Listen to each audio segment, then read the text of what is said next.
পাতলু নাকি অনেক বেশি ঝাল খেতে পারে, আজকে পুরো ঝালের গোডাউন ঢেলে দেবো ব্যাং ভাজির ভিতরে।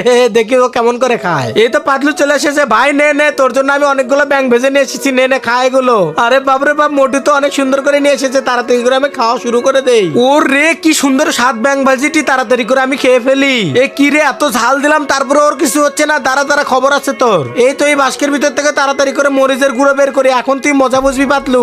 আরে এখানে তো এলাচের বৃষ্টি আছে, এটার ভিতরে গরম পানি দিয়ে চার মতো করে বানিয়ে এনেছে, আজকে ওর খবর আছে। আরে পাতলু, তোর জন্য চা নিয়ে এসেছি ভাই। ওই দেখ ওই দেখ, ওইটা কি, ওই দেখ। এই তো তাড়াতাড়ি করে এদিক দিয়ে মরিচের গুঁড়ো গুলোকে সুন্দর করে ঢেলে দেই। এই পাতলু নে নে, খা খা, খাওয়া শুরু করে দে। ঠিক আছে আমি খাইতেছি, এই তো বড় ব্যাংকটা খাবো আমি এখন। আরে ওয়াও, এটা তো খেতে অনেক সুন্দর, কিন্তু একটুও ঝাল না কমা, আরো ঝাল নেই আমি তাড়াতাড়ি করে। এই তো মরিচের রেসিপি ঢেলে দেওয়ার পরে এতক্ষণে একটু স্বাদ লাগতেছে আমার কাছে।